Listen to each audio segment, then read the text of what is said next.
istilahnya agama-agama Ibrahimiyah atau agama-agama rumpun Abrahamik. Jadi motif apa yang menyebabkan Tuhan itu menciptakan jagat semesta, langit dan bumi itu apa?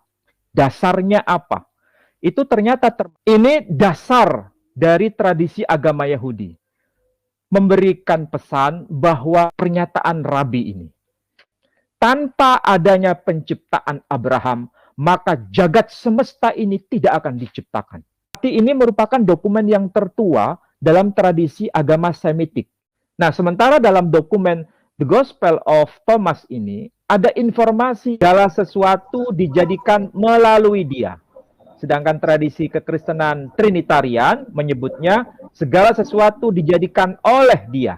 Kalau dalam tradisi teks Nag Hammadi, The Gospel of Thomas tadi, itu merujuk pada tokoh Yakobus.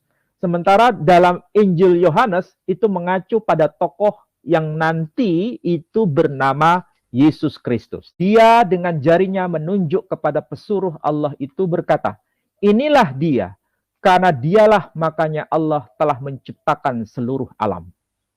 Ini yang ada termaktub di dalam The Gospel of Barnabas. Jadi siapakah yang dimaksud pesuruhnya di sini? Lalu Allah berfirman, selamat datang wahai hambaku Adam. Aku katakan kepadamu bahwa kamu adalah manusia pertama yang diciptakan. Dan dia yang kamu lihat itu adalah anakmu yang akan datang kelak ke dunia bertahun-tahun lamanya sejak sekarang. Dan dia akan menjadi Rasulku, yang karena dialah aku menciptakan segala sesuatu. Motif penciptaan langit dan bumi, menurut Baal Haturim versi Yahudi, itu tokohnya Abraham. Menurut The Gospel of Thomas, Injil Thomas, motif penciptaan langit dan bumi, itu figurnya adalah Yakobus. Menurut Injil Yohanes, motif penciptaan alam semesta ini, langit dan bumi ini, motifnya adalah Yesus Kristus. Sedangkan menurut Injil Barnabas, motif penciptaan langit dan bumi ini, dasarnya adalah Nabi Muhammad sallallahu alaihi wasallam. Walaula Muhammad ma khalaqtu Adam. Walaula Muhammad ma khalaqtul jannata walan nara.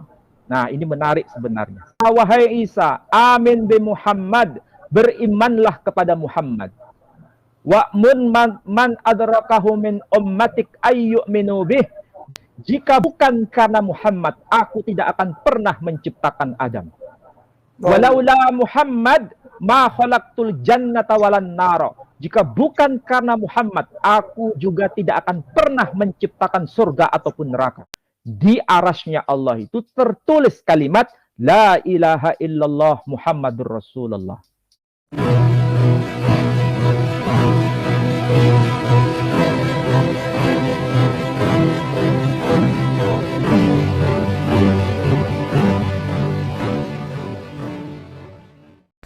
Assalamualaikum warahmatullahi wabarakatuh. Alhamdulillahillazi hadana liyahza wa ma kunna linahtadiya laula an hadanallah. Asyhadu an la ilaha illallah wahdahu la syarikalah wa asyhadu anna Muhammadan abduhu wa rasuluh. Puji syukur kehadirat Allah Subhanahu wa taala karena kita masih diberikan waktu dan kesempatan berjumpa kembali melalui channel Salam Satu Akidah. Semoga kita semua dirahmati Allah dan diberi kekuatan serta keteguhan hati di dalam iman Islam untuk terus meningkatkan iman serta ketakwaan kita kepada Allah Subhanahu wa taala.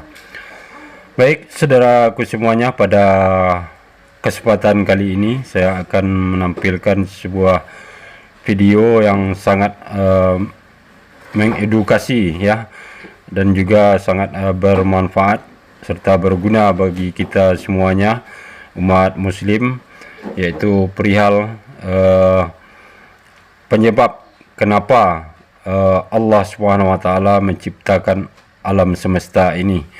Artinya di sini kalau kita boleh bilang motivasi ya ataupun ide, tapi sebenarnya tidak tepat itu disebutkan, tetapi setidaknya gambarannya seperti itu, karena alasan Allah untuk menciptakan alam semesta ini.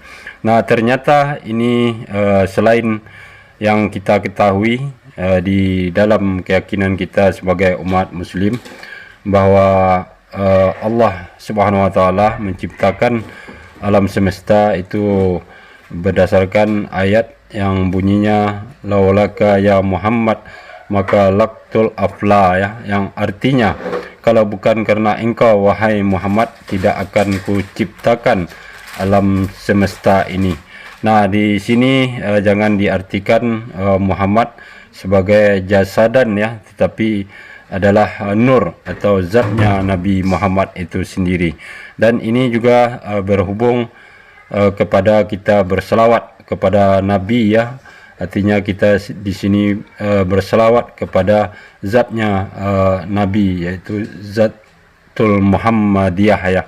Nah, ternyata selain ayat tadi, juga di keyakinan lain ada juga mempunyai seperti itu yang tidak jauh berbeda, dan ini akan dikupas tuntas oleh Ustadz kita Manahem Ali bersama dengan Ustadz Kainamah yang didampingi oleh Pak Dondi Tan, ya.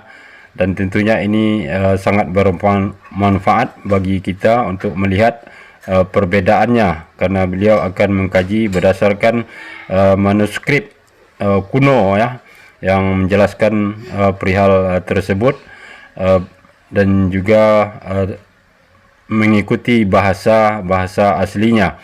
Nah, sebelum saya putar videonya, terlebih dahulu saya mengucapkan terima kasih kepada saudaraku semua yang sudah mendukung channel ini dengan subscribe, dan juga jangan lupa kita dukung channelnya Ustadz Manahem Ali, ya, dan juga Ustadz Pak Dondi Tan dan Ustadz Kainama, serta channel-channel Islam lainnya kita dukung semua untuk terus memberikan pencerahan kepada kita semuanya untuk membentengi umat dari upaya pemurtadan serta penangkalan akidah umat Islam.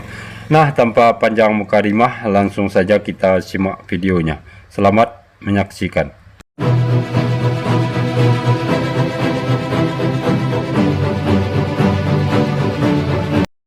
Kita akan membahas yaitu Gospel Barnabas di dalam dekrit Paus Gelasius, Pak, ya, tahun 492 Masehi, ya, Pak, ya.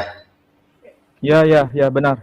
Berarti sudah ditulis sebelum era dekrit itu, ya, Pak, ya, sebelum 492 Masehi, ya, Pak, ya. Ya, coba nanti kita akan jelaskan secara rinci, ya, nanti.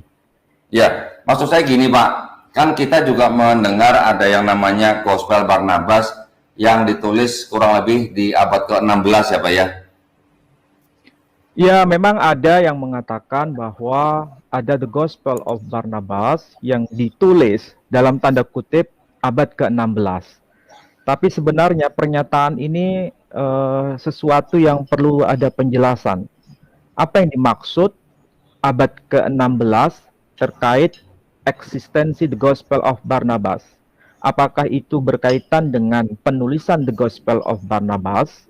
Maksudnya, apakah abad 16 itu berkaitan dengan awal penulisan Injil Barnabas, atau abad ke-16 itu berkaitan langsung dengan penemuan Injil Barnabas? Mengenai bahasa, nanti kita akan coba jabarkan. Ini dua hal yang berbeda antara penemuan Injil Barnabas dengan penulisan Injil Barnabas. Ini jangan sampai disalah pahami. Ya. Nah, ini yang sangat menarik buat saya nih, Pak.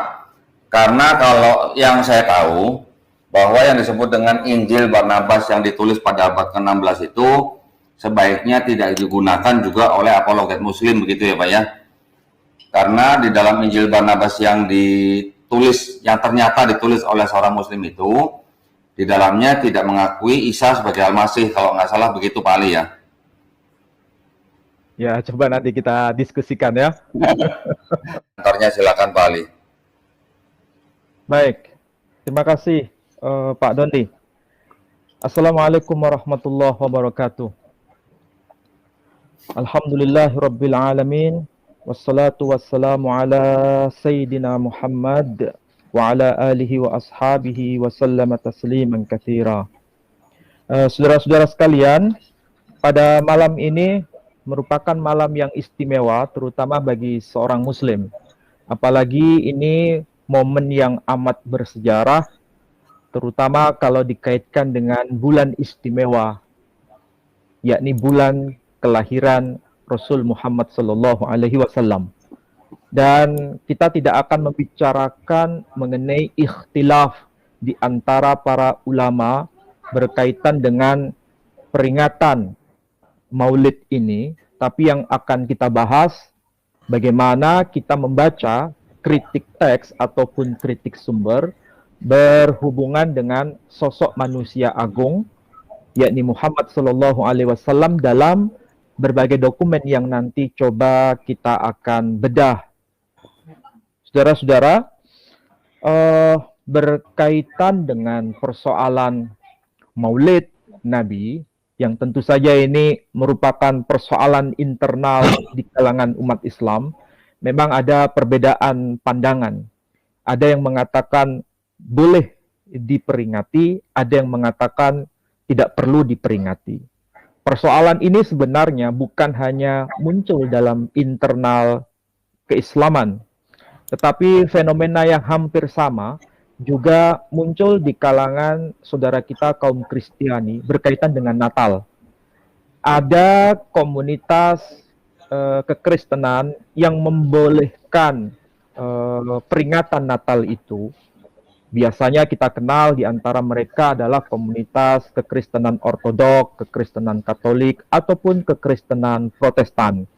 Tapi ada juga yang mengharamkan dalam tanda kutip atau tidak melakukan peringatan Natal itu. Salah satu di antaranya adalah komunitas kekristenan Unitarian atau di Indonesia dikenal dengan sebutan Kristen Saksi Yehova, yang bisa jadi kelompok ini tidak dianggap Kristen oleh sebagian yang lain. Ini persoalan internal di kalangan Kristiani tentu saja. Jadi fenomena yang hampir sama ini bukan hanya muncul dalam dunia Islam, tapi dalam dunia Kristen juga ada ikhtilaf berkaitan dengan Natal ataupun berkaitan dengan Maulid Nabi. Jadi kalau saudara-saudara melakukan peringatan Maulid Nabi di antara kaum muslimin, berarti itu satu pemahaman dengan saudara-saudara kita yang menganut kekristenan Ortodok, Protestan maupun Katolik yang juga mengadakan peringatan Natal. Tapi saudara-saudara di antara muslim yang tidak mau melaksanakan peringatan Maulid Nabi, mereka ini mungkin bisa disamakan dengan penganut kekristenan yang kita sebut sebagai kelompok Kristen Saksi Yehova. Nah, ini mudah-mudahan ini menjadi pelajaran kita bahwa perbedaan di antara umat dalam menyikapi sesuatu itu ada yang bisa kita pelajari berdasarkan pola umat sebelum Islam. Kemudian dari perbedaan itu paling tidak ada semacam common ground. Common ground itu ada kesepakatan bahwa ujung tombak dalam persoalan Maulid atau ujung tombak dalam persoalan Natal itu mengacu pada figur utama. Yang saya maksud adalah figur utama di sini yakni Sayyidina Muhammad Sallallahu Alaihi Wasallam dan juga Nabi Isa Alaihissalam.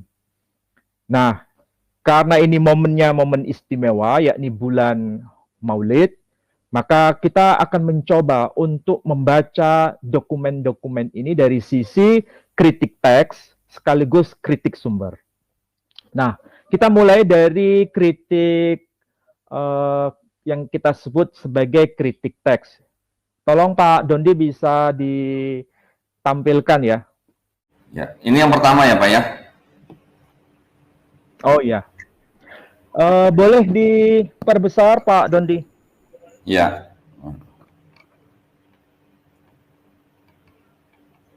Ya, oke, cukup. Kita akan mencoba membicarakan tema sentral berkaitan dengan kritik sumber mengenai apa yang menjadi penyebab penciptaan langit dan bumi, atau dengan kata lain, apa yang menjadi penyebab terjadinya alam semesta ini. Yang saya maksud penyebab di sini, motif apa yang melatari sehingga Tuhan itu menciptakan jagat semesta. Apakah ini merupakan semacam common ground atau bisa dikatakan pola pemikiran dari tradisi Timur Tengah, apapun agamanya, atau memang ini merupakan kekhasan dari tradisi agama tertentu. Ini kalau kita bicara mengenai asal-usul teks yang dimaksud.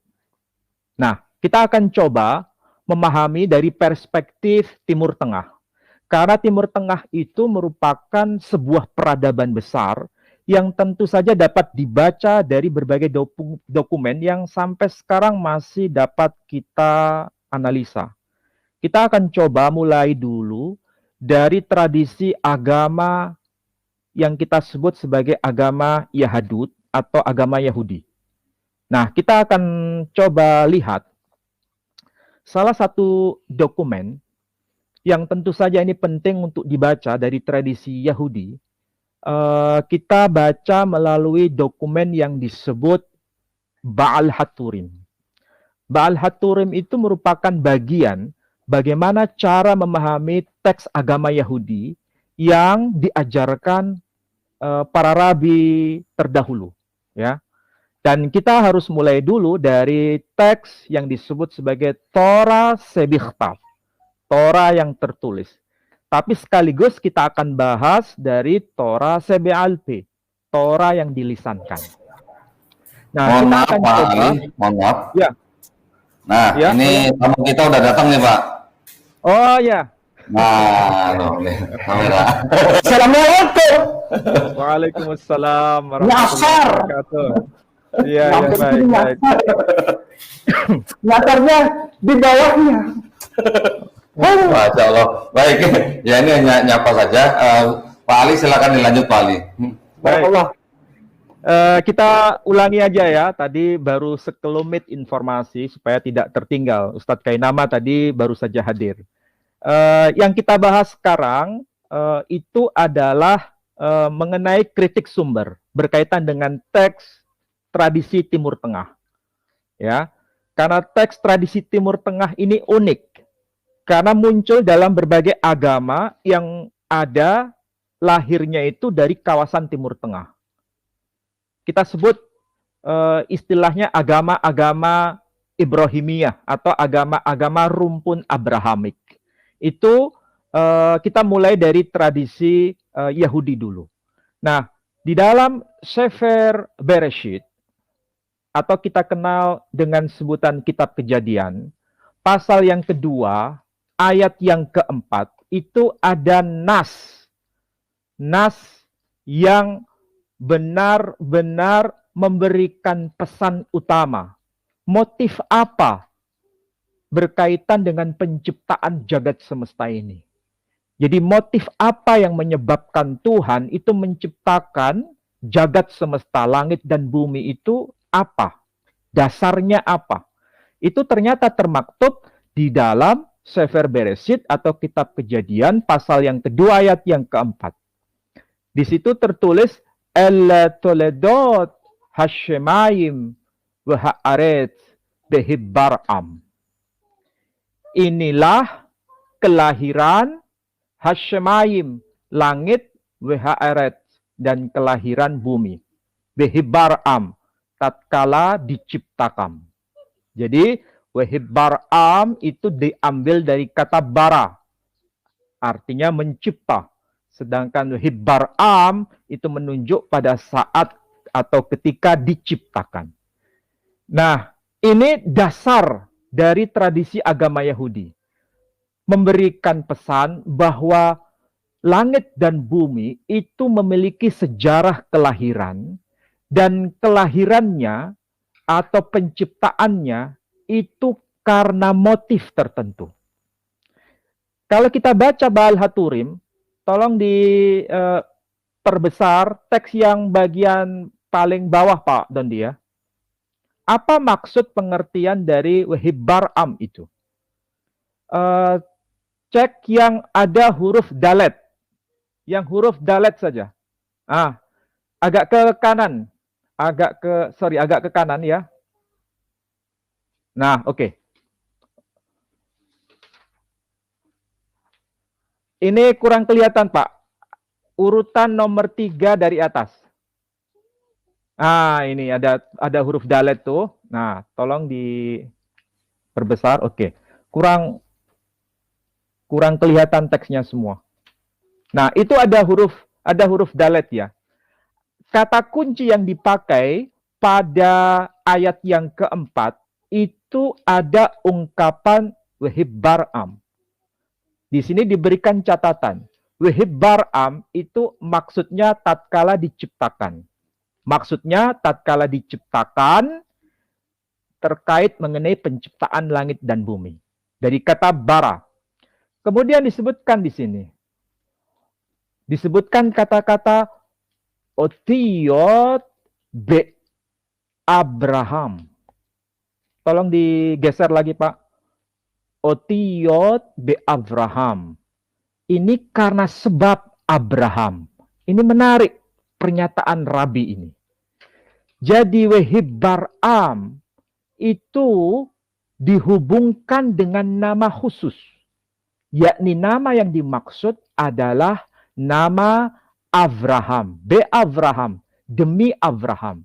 Jadi maksudnya Wehibbar Am pada teks Sefer Bereshit pasal yang kedua ayat yang keempat. Motif penciptaan langit dan bumi itu disebutkan Otiyot be Abraham. Karena sebab Abraham. Jadi maksud pernyataan atau penjelasan dari Torah Be'alpe, Torah lisan yang diajarkan dari satu generasi ke generasi kepada umat Yahudi, memberikan informasi bahwa penciptaan langit dan bumi atau penciptaan jagat semesta ini itu dimotivasi karena kehadiran Abraham. Tanpa adanya penciptaan Abraham, maka jagat semesta ini tidak akan diciptakan. Ini merupakan penjelasan dalam tradisi Yahudi. Dan penjelasan ini sangat begitu tegas. Pernyataan ini sangat begitu membuat kita bertanya-tanya. Ternyata pemahaman yang seperti ini itu telah eksis, telah ada dalam tradisi Yahudi. Makanya disebutkan Wehibbar Am itu maksudnya sama dengan Otiyot be Abraham. Maksudnya merujuk pada tokoh yang bernama Abraham. Karena huruf-hurufnya itu sama persis, hanya letaknya yang berbeda. Jadi dibangun dari huruf yang sama, tapi susunannya berbeda. Wehibbar Am diambil dari beberapa huruf. Bet, Hei, Bet, Resh, Alef, Mim, Sofit. Sementara nama Abraham nanti di sini juga muncul. Ditambahkan huruf Bet, Alef, Bet, Resh, He, Mim, Sofit. Sama. Artinya Be Abraham karena sebab Abraham. Atau karena adanya Abraham. Jadi kesimpulannya sederhana. Bila tidak ada Abraham, bila tanpa adanya Abraham, maka semesta atau jagat semesta ini, langit dan bumi ini, semuanya tidak akan pernah diciptakan. Ini dalam tradisi Yahudi sangat begitu kuat, bahwa tokoh yang bernama Abraham ini adalah tokoh sentral dalam keyakinan agama Yahudi. Berarti ini merupakan dokumen yang tertua dalam tradisi agama Semitik. Dan ini merupakan teks yang bisa dikatakan sebagai teks sumber yang memang muncul dalam tradisi Yahudi. Nah, coba kita nanti bandingkan agama-agama yang muncul setelah agama Yahudi. Bagaimana hal ini? Apakah juga ada? Nah, kita coba cermati. Lanjut, Pak Dondi.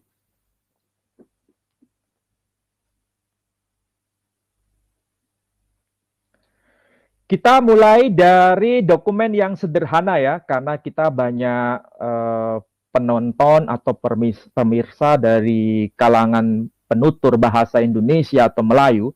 Saya ambil teks yang berbahasa Indonesia saja. Ini sudah diterbitkan, judulnya Persoalan Logia Yesu. Ditulis oleh seorang doktor yang pakar dalam manuskrip Nag Hammadi, yang tentunya ini ditemukan sebelum penemuan The Dead Sea Scroll atau sebelum penemuan naskah-naskah Laut Mati, dan ini ditemukan di kawasan Mesir. Apa yang termaktub di dalam The Gospel of Barnabas ini? The Gospel of Thomas ini. Coba ditampilkan Pak Dondi dalam Logia The Gospel of Thomas. Pak Dondi bisa bacakan, saya minta dibacakan poin atau nomor yang ke-12. 12, baik Pak. Murid-murid itu berkata kepada Yesus, "Kami tahu bahwa engkau akan pergi meninggalkan kami. Maka siapakah yang akan jadi pembesar kami?" Yesus berkata kepada mereka, "Dimanapun kamu tiba, kamu akan pergi kepada Yakobus, orang benar itu, oleh karenanya langit dan bumi dijadikan." Nah, coba. Kalau kita cermati dari dokumen The Gospel of Thomas, ternyata Yakobus itu posisinya hampir sama, bahkan disamakan dengan posisi Abraham dalam tradisi Yahudi. Ya, kalau pada paparan yang pertama tadi, Abraham itu menjadi sebab kejadian langit dan bumi. Tanpa sebab Abraham, maka langit dan bumi tidak akan pernah dijadikan. Nah, sementara dalam dokumen The Gospel of Thomas ini, ada informasi yang memiliki kesepahaman, meskipun tokoh yang dirujuk berbeda, yakni mengacu pada Yakobus. Tanpa Yakobus, maka langit dan bumi tidak akan pernah dijadikan. Ini dari The Gospel of Thomas. Nah, apakah ini ada kesejajaran dengan dokumen dari tradisi Kristen yang kanonik? Ternyata dalam dari tradisi Kristen yang resmi, itu tentu saja mengacu pada The Gospel of John atau Injil Yohanes. Coba kita baca dari Injil Yohanes pasal 1 ayat 1 sampai ayat 3. Tolong dibacakan, Pak. Injil Yohanes dulu ya. Injil Yohanes pasal 1 ayat 1 sampai yang ketiga, khususnya ayat yang ketiga.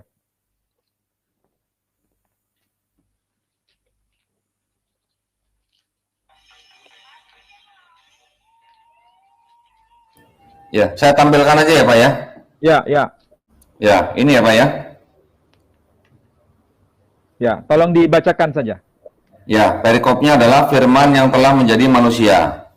Pada mulanya adalah firman, firman itu bersama-sama dengan Allah, dan firman itu adalah Allah. Ia pada mulanya bersama-sama dengan Allah. Segala sesuatu dijadikan oleh Dia, dan tanpa Dia tidak ada suatu pun yang telah jadi dari segala yang telah dijadikan. Ya, ini merupakan informasi yang diimani di kalangan tradisi kekristenan Unitarian, menyebutkan teks yang poin ketiga ini sangat menarik ya, karena memang di sini ada titik temu bila dihubungkan dengan The Gospel of Thomas ataupun Baal Haturim dalam tradisi Yahudi. Hanya saja kalimatnya mungkin berbeda, tapi motifnya sama. Dan kita bisa ambil persamaan dari tradisi kekristenan Unitarian. Ketika membahas ayat yang ketiga, itu bunyinya tidak seperti ini. Tapi kalau kita bandingkan versi dari kekristenan Unitarian atau dari kalangan Saksi Yehova, bunyinya segala sesuatu dijadikan melalui Dia, dan tanpa Dia tidak ada sesuatu pun yang telah jadi dari segala yang telah dijadikan. Jadi yang berbeda penerjemahannya adalah satu kata, yakni istilah oleh. Jadi kalau tradisi Unitarian disebutkan segala sesuatu dijadikan melalui Dia. Sedangkan tradisi kekristenan Trinitarian menyebutnya segala sesuatu dijadikan oleh Dia. Frase yang terakhir bunyinya sama. Tanpa Dia tidak ada suatu pun yang telah jadi dari segala yang telah dijadikan. Ini sebetulnya motifnya ada kemiripan dengan The Gospel of Thomas dan ada juga kemiripan dengan tradisi Yahudi yang saya sebut tadi dari teks Baal Haturim. Jadi masalahnya kalau kita mencari teks sumber, mencari semacam kritik teksnya ya, ternyata ada beberapa hal yang bisa dikatakan ini merupakan warisan dari tradisi Timur Tengah. Tetapi tokohnya bisa berbeda.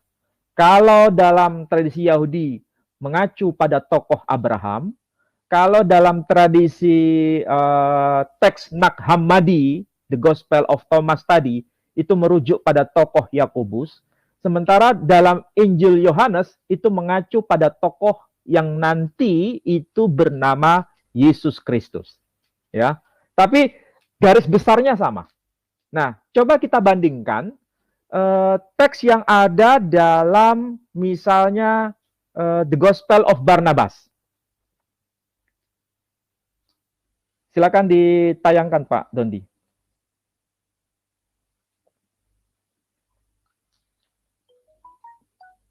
Yang bahasa Indonesia saja. Ya, ya. Sebentar, Pak.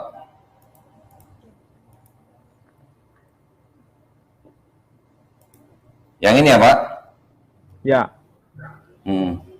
Nah, ini saya ambil dari The Gospel of Barnabas. Kita belum bicara mengenai Gospel of Barnabas yang dimaksud dalam diskusi awal kita ya. Saya hanya mengambil dari terjemahan versi Indonesia. Pada pasal yang ke-191 yang bagian akhir itu ada kalimat yang tentu saja ini menarik untuk dicari benang merahnya dengan dokumen-dokumen yang tadi sudah saya bicarakan. Pada frase-frase yang akhir disebutkan demikian. Pada itu Allah mempertunjukkan kepadanya pesuruhnya di dalam haribaan Ismail, sedangkan Ismail di dalam pangkuan tangan Ibrahim. Dekat kepada Ismail berdiri Ishak, di dalam pelukannya ada seorang anak kecil. Dia dengan jarinya menunjuk kepada pesuruh Allah itu berkata, inilah dia, karena dialah makanya Allah telah menciptakan seluruh alam. Ini yang ada termaktub di dalam The Gospel of Barnabas. Jadi siapakah yang dimaksud pesuruhnya di sini? Itu ada diperbincangkan pada pasal-pasal yang lain di dalam Injil Barnabas. Kebetulan ini saya ada The Gospel of Barnabas berbagai macam versi yang bahasa Indonesia ya. Coba saya tunjukkan saja. Ini kebetulan saya punya yang edisi terbaru Injil Barnabas ya. Ini diterbitkan pada tahun 2017. Kalau yang saya kutip tadi itu dari terjemahan Rahnib. Sementara ini yang akan saya baca dari terjemahan Mustari Irham dari penerbit Pustaka Al-Kautsar. Ini diadopsi dari versi bahasa Arabnya Injil Barnabas Dirosah Muqaranah, tulisan dari Dr. Mundir Al-Hayik. Nah, apa yang tertulis dalam dokumen ini, yang versi bahasa Indonesia, dulu paling. Ini. Nah, ya. Bentar. Yang itu terjemahan siapa, Pak? Ini terjemahan sebentar, ada di dalam terjemahannya. Tapi ini penulisnya adalah Dr. Mundir Al-Hayik. Injil Barnabas. Penerjemahnya Mustari Irham dan Mujibur Rahman. Terbitan tahun 2017. Khususnya saya baca dari pasal ke-39. Pasal ke-39, terutama ayat yang ke-16 sampai 20 saya baca demikian ya, ayat yang ke-16. Akan tetapi aku memohon kepadamu, tolong katakan padaku apa makna dari kalimat Muhammad adalah Rasul Allah. Lalu Allah berfirman, selamat datang wahai hambaku Adam. Aku katakan kepadamu bahwa kamu adalah manusia pertama yang diciptakan. Dan dia yang kamu lihat itu adalah anakmu yang akan datang kelak ke dunia bertahun-tahun lamanya sejak sekarang. Dan dia akan menjadi Rasulku, yang karena dialah aku menciptakan segala sesuatu. Jadi pada pernyataan Injil Barnabas ini dikatakan, dan dia akan menjadi Rasulku, yang karena dialah aku menciptakan segala sesuatu. Ini yang termaktub dalam Injil Barnabas. Ini motifnya sebenarnya sama seperti yang termaktub dalam The Gospel of Thomas tadi. Hanya figurnya berbeda, tapi motifnya sama. Motif penciptaan langit dan bumi menurut Baal Haturim versi Yahudi itu tokohnya Abraham. Menurut The Gospel of Thomas, Injil Thomas, motif penciptaan langit dan bumi itu figurnya adalah Yakobus. Menurut Injil Yohanes, motif penciptaan alam semesta ini, langit dan bumi ini, motifnya adalah Yesus Kristus. Sedangkan menurut Injil Barnabas, motif penciptaan langit dan bumi ini dasarnya adalah Nabi Muhammad SAW. Ini berkaitan dengan motif ya. Inilah kemudian yang saya sebut dengan sebutan common ground. Tokoh bisa berbeda, tapi substansi pesannya itu ada kemiripan atau kesejajaran. Kita belum bicara mana yang benar, mana yang salah ya. Kita baru bicara mengenai adanya kesejajaran konsep.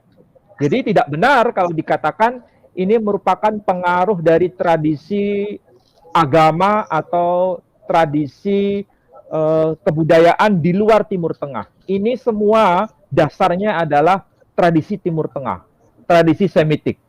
Jadi Injil Barnabas yang memiliki pesan seperti ini, itu motifnya adalah dari tradisi Semitik, tradisi Timur Tengah. Injil Yohanes yang menyebutkan hal seperti itu juga dasarnya tradisi Timur Tengah. Dan Baal Haturim yang saya maksud tadi juga dari tradisi Timur Tengah. Oke, kita lanjut Pak Dondi.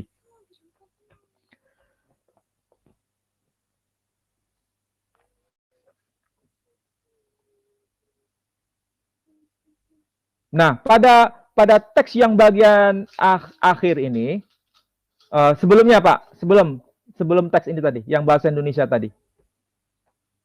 Nah, di situ dikatakan, kelanjutan teksnya, dalam pada itu Musa berseru lantang dengan gembira, "Oh Ismail, kamu mengemban seluruh dunia dan surga dalam pangkuanmu.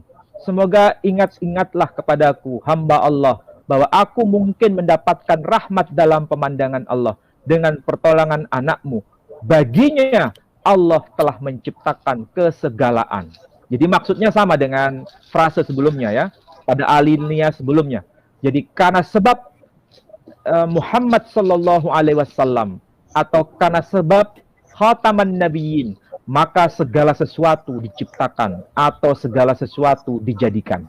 Nah, ini yang termaktub di dalam The Gospel of Barnabas. Nah, oke, lanjut.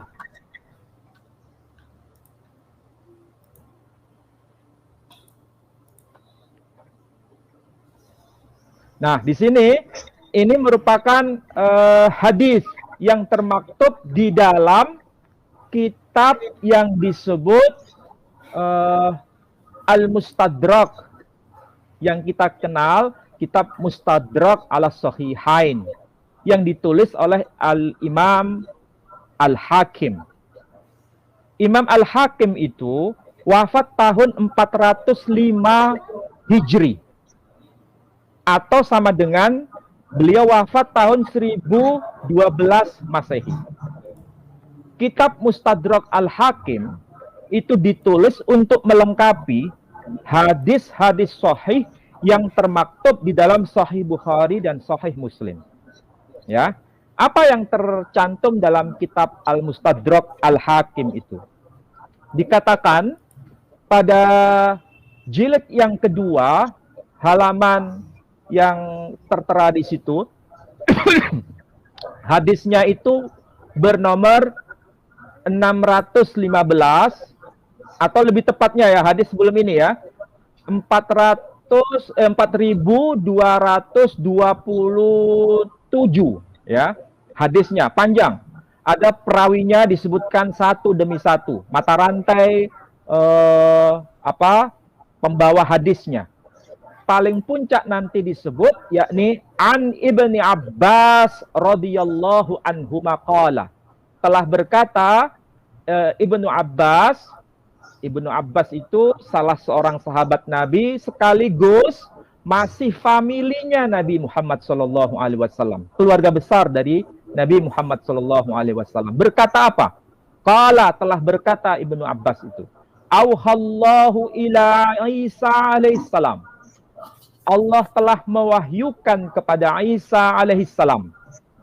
Ya Isa, amin bi Muhammad wa'mur man adrakahu min ummatika ayyuminu bih falaula Muhammad ma khalaqtu Adam walaula Muhammad ma khalaqtul jannata walan nara. Nah, ini menarik sebenarnya. Kalau diterjemahkan begini. Telah berkata Ibnu Abbas, Allah telah mewahyukan kepada Isa alaihissalam, ya Isa, wahai Isa, amin bi Muhammad, berimanlah kepada Muhammad. Wa'mun man adrakahu min ummatik ayyuminu bih, dan katakanlah, berikanlah peringatan kepada umatmu untuk beriman kepadanya. Falaula Muhammad ma khalaqtu Adam. Jika bukan karena Muhammad, aku tidak akan pernah menciptakan Adam. Walaula Muhammad ma khalaqtul jannata walan nara. Jika bukan karena Muhammad, aku juga tidak akan pernah menciptakan surga ataupun neraka. Kemudian di sini ditutup dengan kata-kata kunci. Apa itu? Walaqad khalaqtul arsya 'alal ma'. Aku telah menciptakan arsy di atas air. Kemudian di situ fakatabdu alaih la ilaha illallah Muhammadur Rasulullah. Di arasnya Allah itu tertulis kalimat la ilaha illallah Muhammadur Rasulullah. Ini termaktub di dalam kitab Mustadrak Al-Hakim. Beliau wafat tahun 1012 Masehi, ya, atau tahun 405 Hijri. Apakah ini ada teks pembanding dari dokumen yang lebih tua? Jawabannya ada. Nah, di mana itu? Teks yang terakhir, yang tadi saya share kepada Pak Dondi, yang dalam versi bahasa Inggris. Yang terakhir, Pak? Tampilkan. Ya. Berarti yang ini, Pak? Yang footnote, ya, Pak? Sebelumnya. Oh, sebelumnya. Yang ini, oh. Al-Kindi. Tolong dibacakan, Pak, itu. Ya. Yang sebentar ya. Dari Urutan sebentar, saya hitung aja. 1, 2, 3, 4, 5, 6. Yang ke-6, mulai dari yang ke-6, dari atas. Sampai the prophet of God, ya. Okay.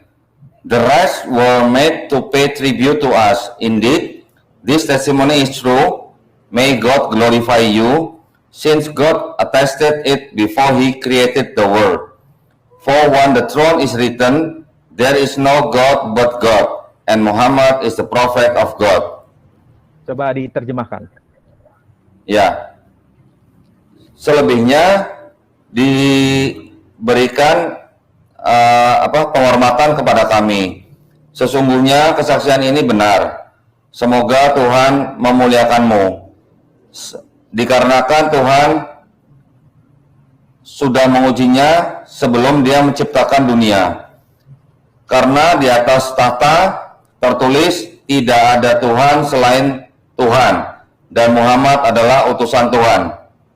Ya, itu terjemahan versi bahasa bukan Indonesia, tapi terjemahan bahasa Inggrisnya. Dari mana itu terjemahan? Dari teks bahasa Latin. Ini teks aslinya. Saya ambil dari buku ini.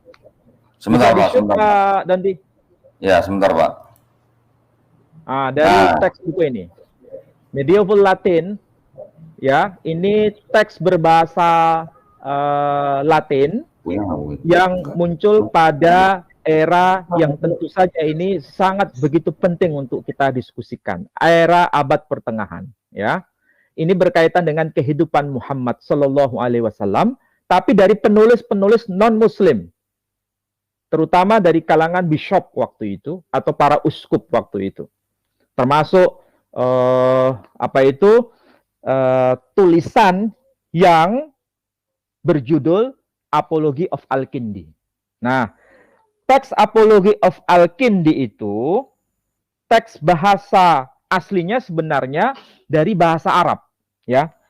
Teks Apology of Al-Kindi itu teks aslinya ditulis dalam bahasa Arab yang menurut para ahli dari kalangan orientalis sendiri menyatakan ditulis oleh Yahya bin Adi, seorang pembela iman Kristen dari kalangan tradisi ortodok Syria.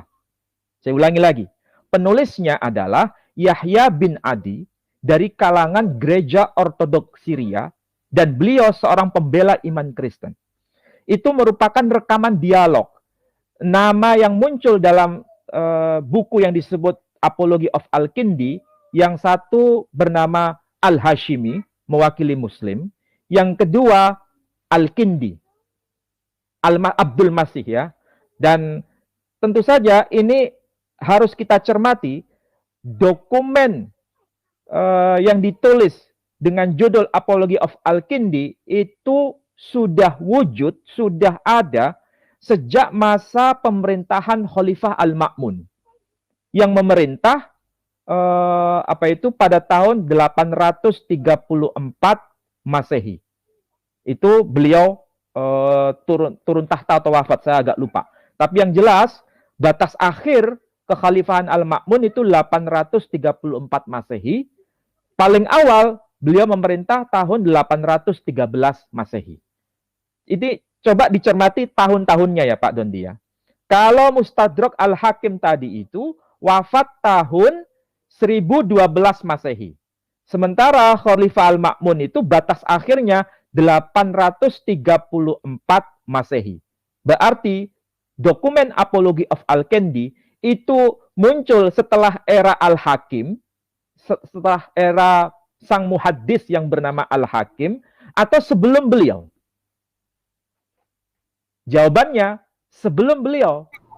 Jadi dokumentasi yang disebut Apology of Al-Kindi itu sudah ada sebelum pembukuan kitab hadis yang disebut Mustadrak Al-Hakim.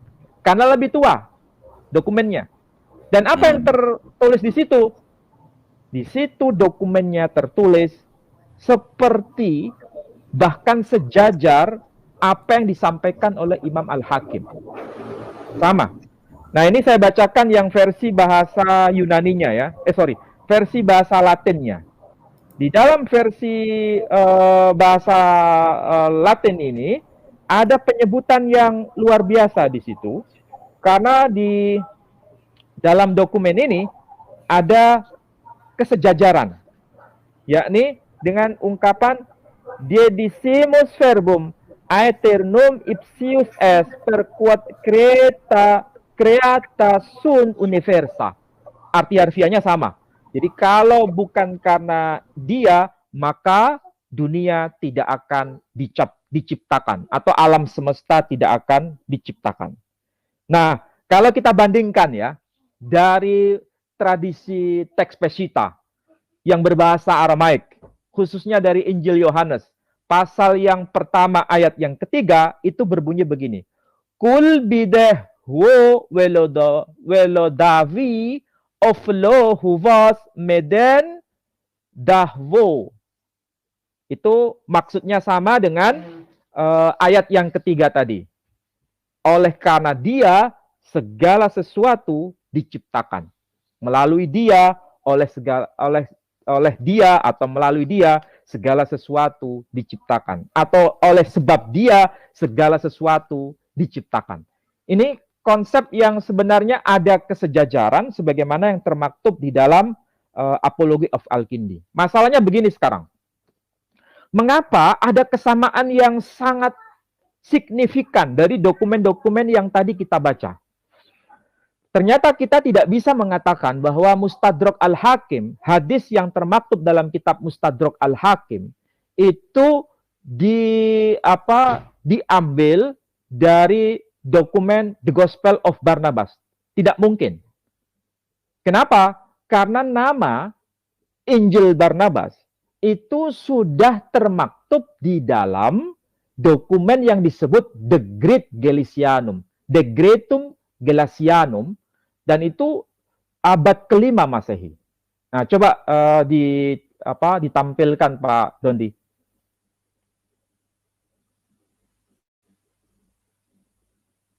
Halo?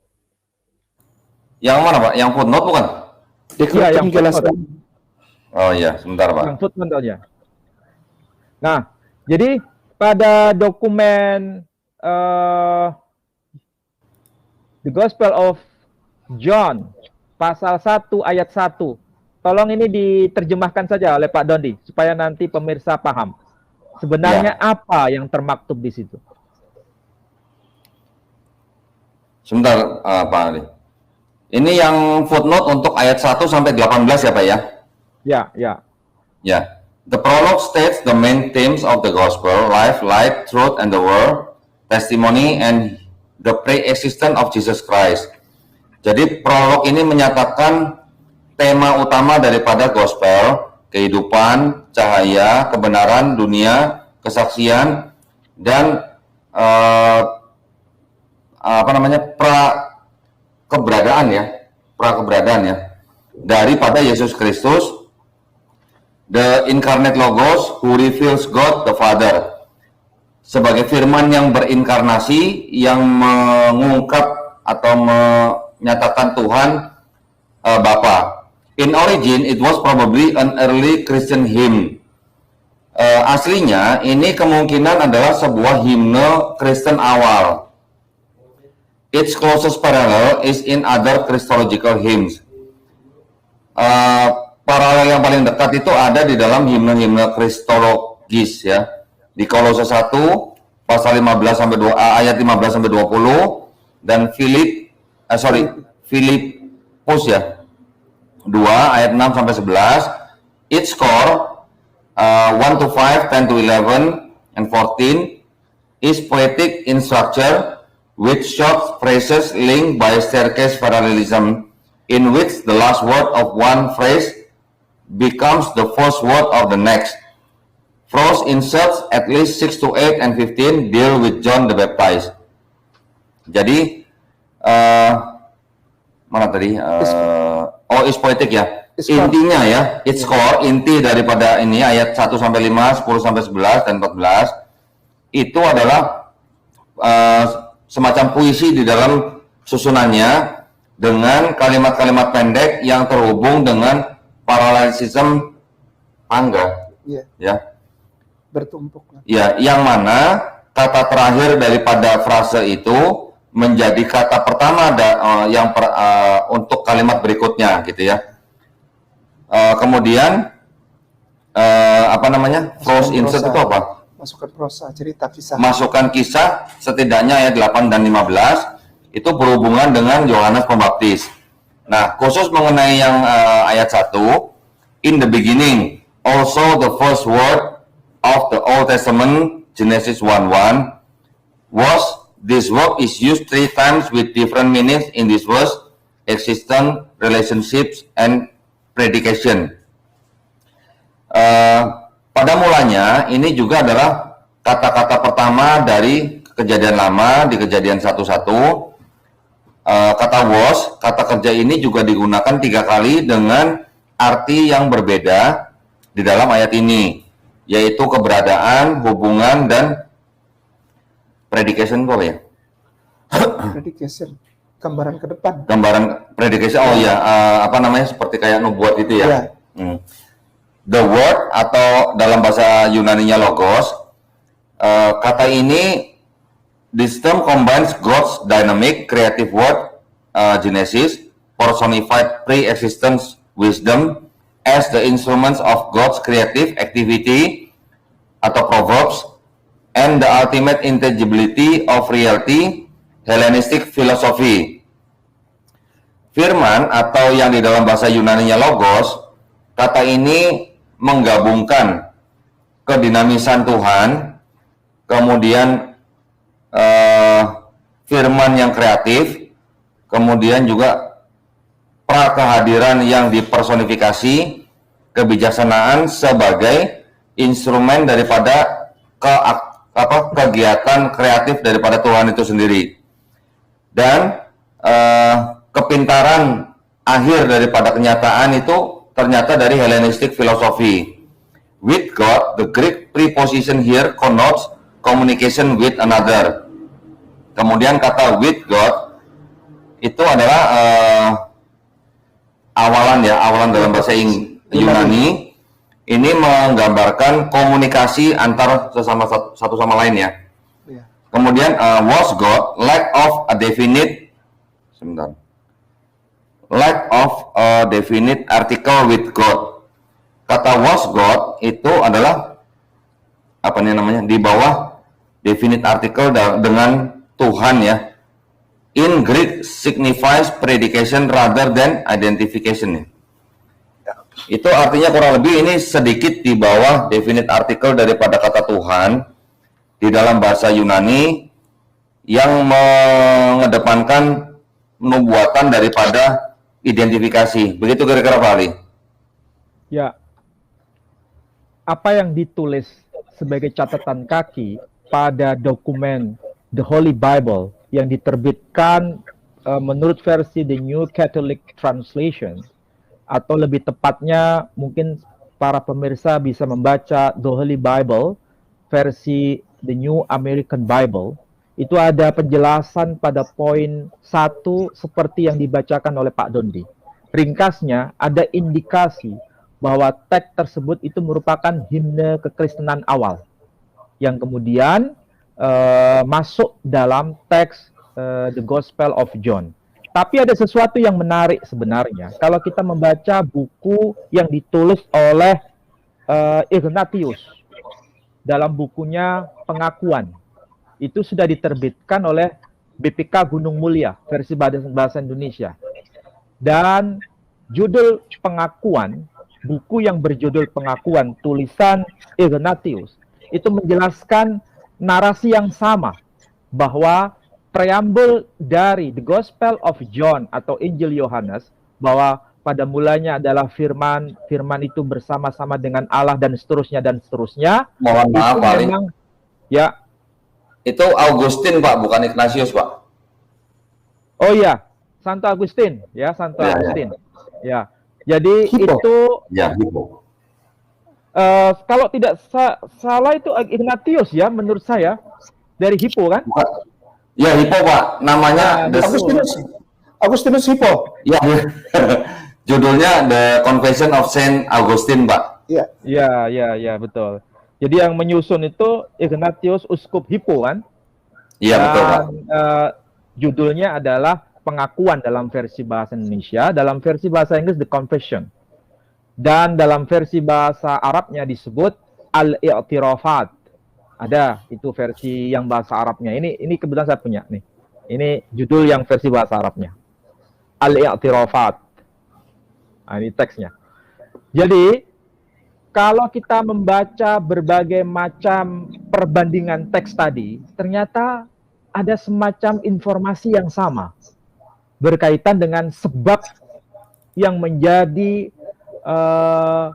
motif utama penciptaan alam semesta atau penciptaan langit dan bumi, termasuk berkaitan dengan tokoh-tokohnya bisa jadi berbeda, tapi motifnya itu sekali lagi sama.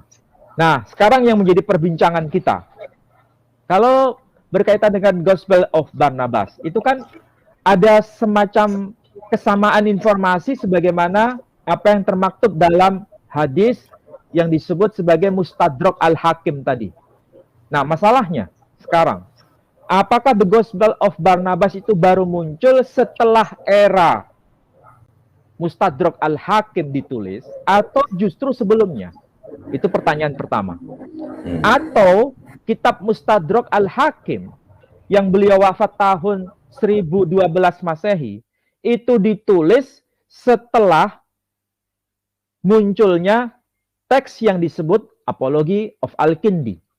Kalau muncul lebih awal itu adalah teks Apology of Al-Kindi, berarti apa yang ditulis oleh Mustadrak Al-Hakim, oleh Imam Al-Hakim, bukunya Mustadrak itu, berarti merupakan sebuah warisan purba, teksnya itu warisan purba, yang bisa dikonfirmasi dari tradisi non-Muslim.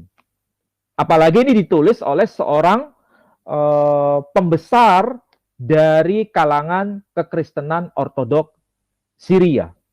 Dan apalagi itu mendokumentasikan dari tradisi ortodok Syria itu sendiri pada masa kekhalifahan Al-Ma'mun. Nah, sekarang kalaupun ada orang yang tidak sepakat bahwa dokumen Injil Barnabas itu, manuskrip yang ditemukan itu bahasa Latin. Ada informasi begini, tidak mungkin rasul-rasul terdahulu, maksudnya rasul-rasul Yesus terdahulu, sahabat-sahabat Yesus terdahulu, itu menulis dalam bahasa Latin. Itu tidak mungkin. Ada informasi demikian.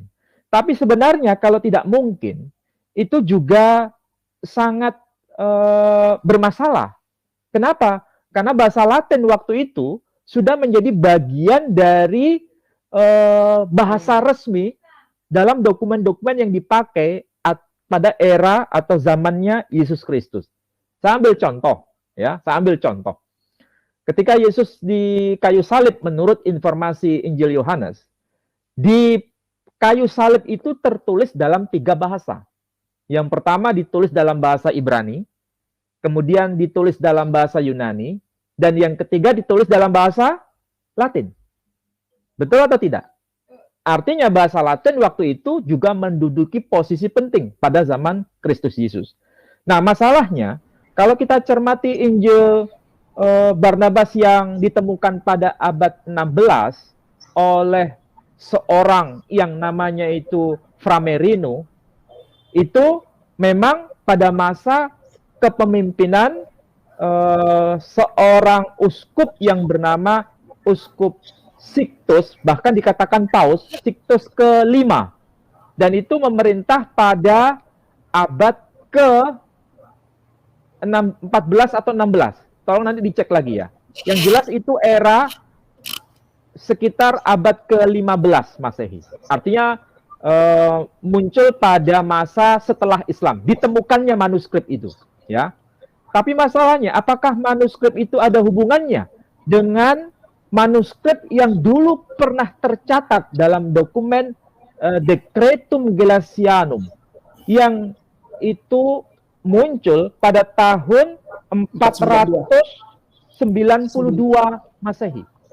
Jadi pada dokumen, ini saya bicara mengenai dokumen.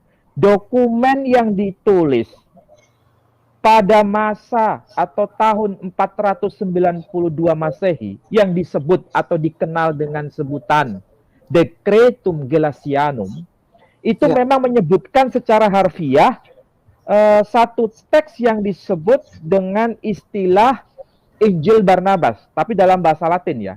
Disebutkan Evangelium Barnabae. Artinya secara harfiah Injil Barnabas. Dan itu dibedakan dengan surat Barnabas. Karena di dalam dokumen Decretum Gelasianum itu disebutkan 2 dokumen yang juga menyebutkan nama belakangnya itu Barnabas. Satu, Injil Barnabas. Yang kedua, yang disebut sebagai surat Barnabas. Kemudian dikuatkan lagi pada dokumen yang disebut The 60 Books, 60 buku, daftar 60 buku, itu memang ada semacam pelarangan untuk membaca Injil Barnabas, dan itu ditekankan pada dokumen itu, dan sekaligus dibedakan dengan The Apostle of Barnabas, surat Barnabas. Jadi memang itu sesuatu manuskrip yang berbeda. Tapi masalahnya, ini persoalan, apakah yang dilarang pada masa tahun 492 itu yang dimaksud adalah the Gospel of Barnabas yang sekarang ini sedang kita nikmati, atau memang manuskripnya berbeda? Ya tentu saja harus ada pembanding.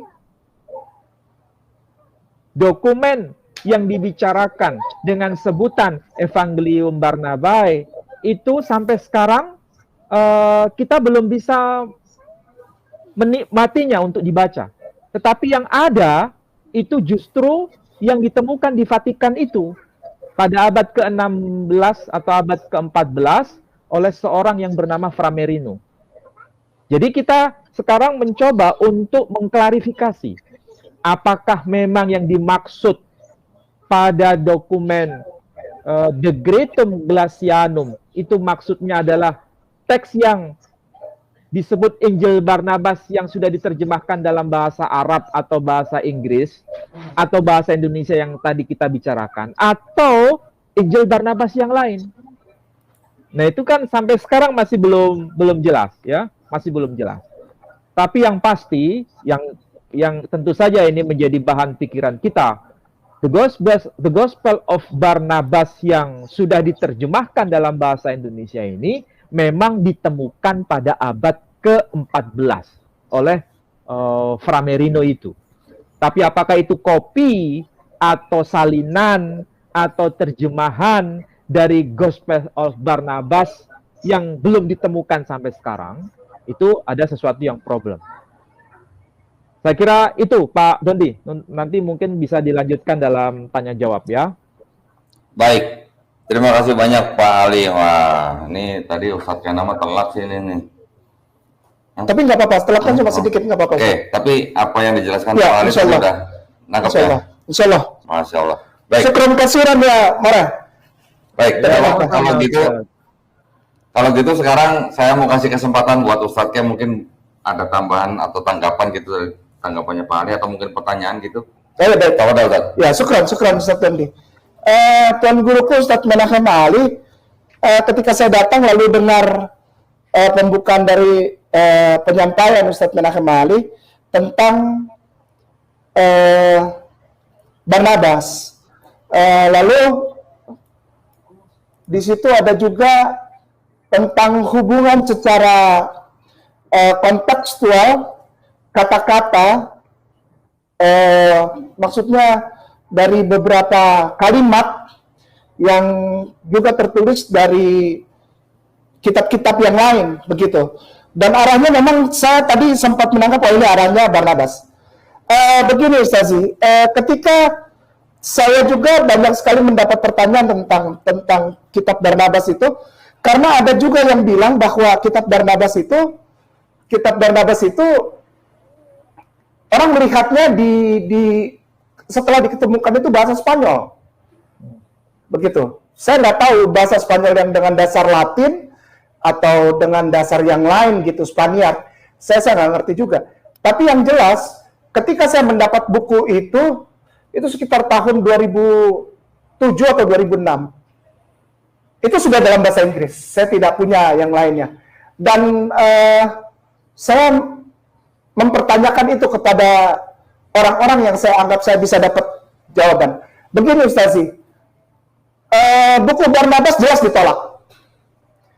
ditolak oleh pihak sinodal maupun Dewan Gereja dari Katolik. Semua gereja menolak Barnabas, buku tersebut, dikarenakan buku tersebut dibilang bukanlah otentik, tidak pernah jadi buku yang otentik. Di dalam perkembangannya ternyata saya baca Decretum Glacianum 492, dan di dalam dekret ini, di dalam Pope ini, Paus Gelasianus ini, itu malah datanya sedikit sekali Ustaz. Data tentang seorang yang mengeluarkan dekret. Tidak mungkin orang yang mengeluarkan dekret ini itu datanya tuh nggak wah gitu. Seperti Bapak Gereja Agustinus, Bapak Gereja Eusebius, lalu ada Tertullianus, dan itu bapak-bapak gereja tuh kalau udah sampai kepada tahap mengeluarkan dekret, wah, itu harus datanya itu panjang. Tapi Gelasianus ini pendek. Bahkan lahirnya tidak tahu di mana. Orang cuma bilang beliau dari Afrika. Nah, di dalam tulisan dekret itu saya membaca ada yang disebut apa namanya heretik. Ada kitab-kitab heretik. Kitab-kitab heretik ini banyak sekali, Ustaz. Dan terselip di dalamnya itu Barnabas.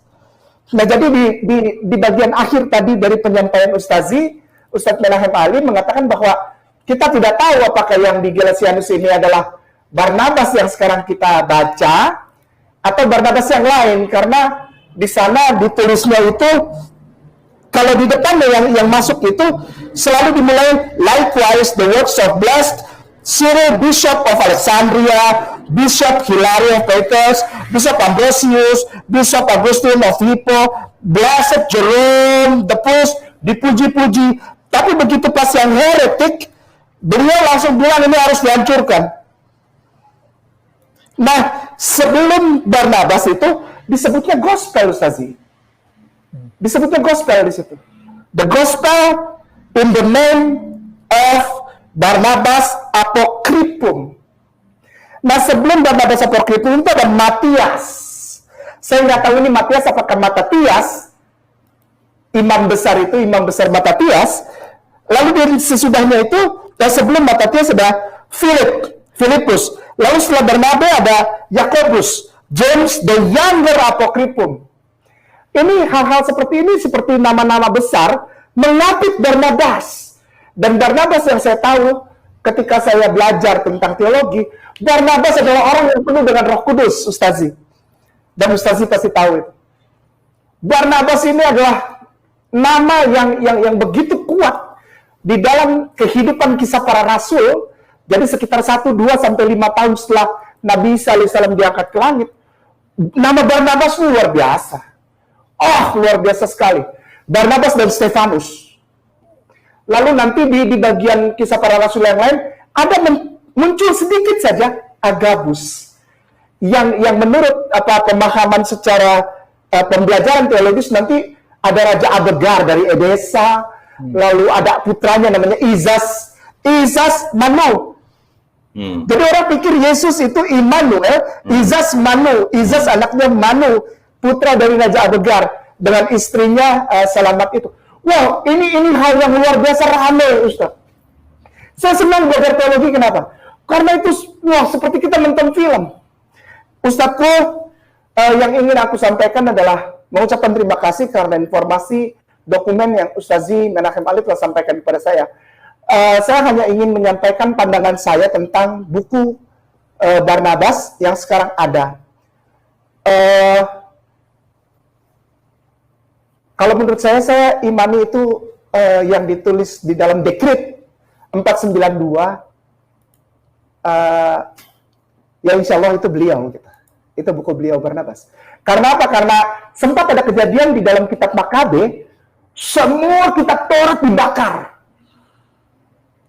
Semua salinan-salinan kitab Taurat dan segala hal-hal yang menyangkut tulisan-tulisan keilahian, divinity words, divinity writings, definitive scriptures itu dibakar oleh kekuatan penjajah dari Makedonia dan Seleucid dibakar. Tapi kejadian ini berulang, Ustazi.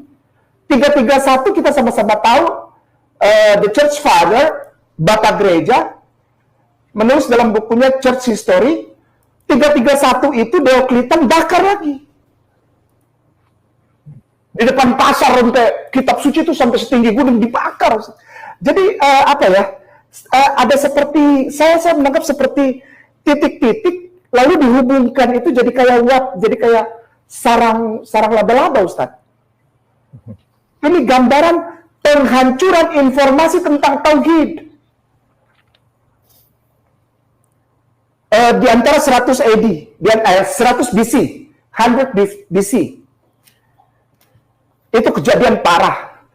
Masuk ke dalam masa Makabe. Lebih parah lagi.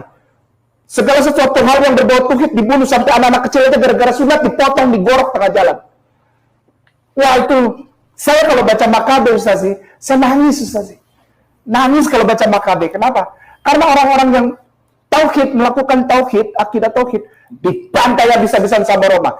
Bagaimana mungkin sekarang Roma dibilang sebagai pusat kesucian dari firman Tuhan? Saya juga jadi bingung.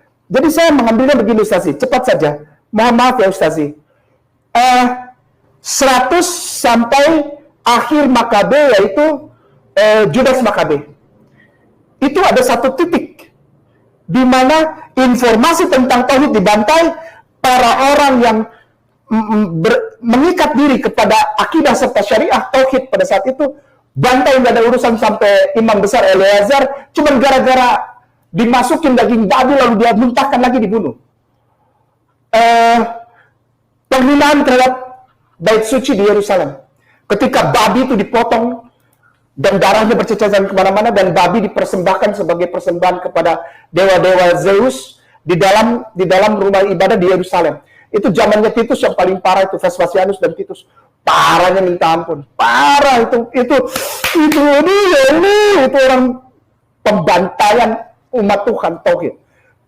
Itu jadi satu titik. Nah, nanti ketemu lagi di zaman Yohanes Pembaptis. Apa nih Ustaz? Jadi kayak ada titik-titik gitu. Titik pertama itu ya sepengetahuan saya nggak tahu sebelumnya udah pernah terjadi atau belum, di zamannya Alexander Agung ketika dia mulai masuk ke lingkungannya Cleopatra. Itu 100, lalu masuk lagi nanti di zamannya Yohanes Pembaptis. Ketika kita punya orang agung dipenggal, dibantai. Lalu di zaman itu pun terjadi dualisme Ustazi. Karena Yohanes dibilang soter di dalam Lukas pasal 1 ayat 69, tapi tiba-tiba beda berapa pasal di Lukas pasal 1 ayat 69, tapi beda berapa pasal di Lukas 2 ayat 11. Yesus dibilang soter. Ini jadi seperti apa ya? Pengaburan informasi tentang syariah dan Holy Scripture Tauhid. Itu titik kedua. Titik ketiga itu dapatnya nanti pada saat dipercaya sebagai penulisan Markus yang pertama 70 Masehi. Markus adalah katanya asisten dari Bapak Gereja Petrus, Kefa, batu karang itu. Tapi dia tulisnya memberikan kesan bahwa Yesus yang ada di Markus adalah Yesus yang membiarkan kezaliman Roma terhadap saudara Yesus sendiri, orang Yahudi. Yesus tidak pernah ada satu kalimat pun yang menentang keberadaan nyata historikal tanah Yudea waktu itu. Darah di mana-mana, anak kecil digorok tengah jalan, perempuan dibelah perutnya, dikeluarin. Nggak pernah ada cerita itu. Dan Yesus malah bilang, perlihatkan aku koin itu. Lihat di situ. Oh, ada dua sisi. Sisi pertama, berikan yang wajib diberikan kepada kaisar, dan berikan apa yang terbaik untuk Tuhan. Nggak lucu tuh. Oke, lepas. Ada 3 titik berarti. 100, zaman Eleazar, sampai ke zaman akhir Makabe, lalu zaman Yohanes, lalu zaman 70 Masehi, lalu nanti ketemu lagi, Ustazi, mohon maaf, 312. 312 ini saya merasa bahwa data historikal itu udah penipuan. Kenapa? Karena dengan simbol ini, dengan tanda ini, engkau menangkan perang. Kiro itu nggak pernah ada di jembatan Milvian Bridge, itu tidak pernah ada. Itu kan tidak pernah ada. Itu kan halusinasi. Iya, orang bilang itu dari situ kan Kiro itu. Tapi ternyata setelah dilihat di Konstantin Ark itu di Roma, dilihat nggak ada itu. Yang ada malah seperti relief patung dewa.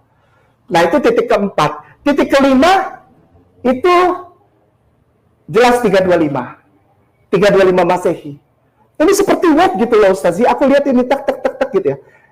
325 Masehi ketika pada akhir keputusan konsili dikeluarkan, aku percaya kepada Allah Bapa yang Maha Kuasa, Halik langit dan bumi, dan kepada Yesus Kristus anak yang tunggal Tuhan kita yang dikandung dari Roh Kudus, lahir dari anak darah Maria, yang menderita. Jadi seperti ada rasa ingin superioritas dari Roma, yang waktu itu negaranya goyang dan ada pemberontakan negara-negara dia yang udah dijajah, lepas ekonomi hancur, moral hancur. Jadi ada rasa kebanggaan ketika dia bilang Tuhan itu ternyata kalah, yang menderita sengsara di bawah pemerintahan Pontius Pilatus. disalibkan, mati, dan dikuburkan, turun ke dalam kerajaan maut. Itu poinnya, titik-titik itu. Lalu nambah lagi poin berikutnya, Ustazi. Ketika 331 itu dibakar. Jadi 325, 331. Lalu,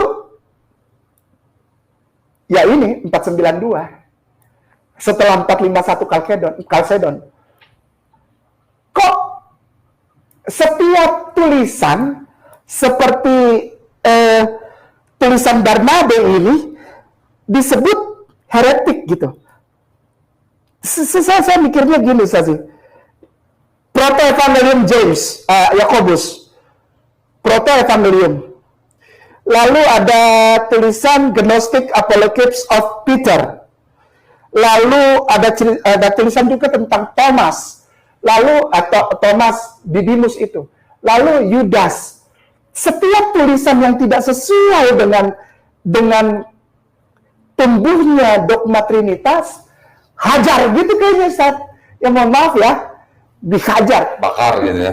Apa ya, pokoknya dengan cara, kalau nggak sempat dibakar, misalnya orang-orang zaman dulu selamatkan itu, masukin kayak ke kendi-kendi itu, ke kendi-kendi yang di Nahamadi itu karena mereka takut itu digunakan. Nah, akhirnya puncaknya tahun 1500 ketika Trente. Demikian, Ustazi. Jadi saya melihat ini seperti titik-titik yang kalau disambungkan ini adalah satu gerakan yang diadakan sengaja untuk menutupi dan mengalahkan tauhid. Insya Allah demikian, Ustazi. Masya Allah. Baik, terima kasih banyak Ustaz K. Jadi kalau ada semacam kayak diksi gitu ya, bahwa pada zaman Utsman yang dibilang Quran dibakar, pada saat itu tujuannya untuk menstandarisasi gitu ya. Kalau yang ini dibakar karena bukan standarisasi. Enggak standarisasi ucapan dialek, ya kan? Iya. Tapi kalau yang tadi Ustaz K ceritakan, itu dibakar, itu bukan standarisasi, tapi yang tidak sesuai dengan paham bakar. Gitu. Jadi gini, yang saya dapat itu apa, Ustaz? Satu menit nggak sampai. Itu pembakaran itu terjadi. Saya melihatnya dari sisi sejarah bahwa ada kekuatan yang ingin memasukkan Helenisme ke dalam tanah Yudea. Jadi dia paksa melalui itu, orang semua jadi Helenis. Makan babi, babi lebih sunat. Gitu. Betul. Oke, baik. Saya lanjutkan sedikit. Mohon maaf, minta waktu sebentar nih Pak Ali nih. Tadi ada pemirsa yang bertanya, di konsili mana saja Tuhan jadi Yesus, Maria jadi Tuhan, Maria jadi Ibu Tuhan, kemudian Roh Kudus jadi Tuhan, gitu ya. Saya jawab ya. Kalau pertama kali konsili di Nisea tahun 325 Masehi, itu pertama kali Yesus dianggap mempunyai hakikat yang sama dengan Bapa ya. Makanya itu di situ Yesus diangkat sebagai Tuhan tahun 325 Masehi. Yang kedua tahun 381 Masehi, barulah Roh Kudus juga dianggap mempunyai hakikat yang sama dengan Bapa. Gitu ya. Jadi konsep Trinitas itu sempurnanya di tahun 381 Masehi. Kemudian tahun 431 di Konsili Efesus, Maria dianggap sebagai Theotokos ya. Theotokos kan? Ibunda dari Tuhan gitu ya. Penghantar Tuhan ke bumi gitu. Kemudian baru pada tahun 451 Masehi di Konsili Kalsedon timbullah dekret ya bahwa Yesus adalah 100% manusia 100%. Dan 100% Tuhan. Ada bedanya nggak tuh sama Perseus sama Hercules gitu? Saya belum sempat ngobrol. Soalnya tadi lewat Cilengsi saya kelewatan. Akhirnya ngobrol dulu sama dia. Kalau Perseus, Hercules itu kan 50% manusia, 50% dewa. Kalau ini 100% manusia, 100% Tuhan gitu. Oke, itu sambil lalu lah. Baik, saya mau kembalikan ke Pak Ali nih. Mungkin sebelum kita tutup, Pak Ali mau ada semacam kayak kesimpulan atau apa? Silakan Pak Ali. Ya, saya hanya mencermati tahun-tahun yang terjadi saja ya. Jadi Konsili Kalsedon itu berlangsung pada tahun 451 Masehi. Pada masa itu berbicara mengenai dekret yang sangat utama, mengenai siapa itu sebenarnya Yesus yang kemudian dikenal dengan istilah Kristologi. Jadi Yesus itu 100% manusia dan sekaligus 100% ilahi. Itu perdebatan yang panjang, sehingga ketika bicara begitu ada gereja yang menolak, yang kemudian dikenal dengan sebutan gereja oriental. Nah, gereja oriental ini yang disebut gereja non-Kalsedon. Salah satunya adalah gereja Koptik, kemudian gereja Syria, kemudian gereja Armenia, itu disebut semua dengan istilah gereja non-Kalsedon. Dan sekali lagi itu terjadi pada tahun 451 Masehi. Nah, The Great yang dikenal dengan sebutan Decretum Gelasianum itu terjadi pada tahun 492 atau paling akhir 496. Nah, demikianlah saudaraku semuanya, sangat luar biasa ya penjelasan dari Ustadz Manahem Ali serta Ustadz Kainama dan juga dari Pak Dondi Tan ya, perihal motivasi atau ide awal kenapa Allah Subhanahu wa taala menciptakan alam semesta. Tadi sudah dijelaskan ya, berdasarkan terutama sekali tentunya menurut keyakinan kita sebagai umat muslim bahwa Allah Subhanahu wa taala menciptakan alam semesta itu disebabkan karena adanya nur Nabi Muhammad sallallahu alaihi wasallam ya. Dan ternyata pada keyakinan lain pun ada mempunyai ayat-ayat yang lebih kurang sama ya. Namun tentu kita sebagai umat muslim tidak meyakini hal tersebut karena akan merusak akidah kita sebagai umat muslim.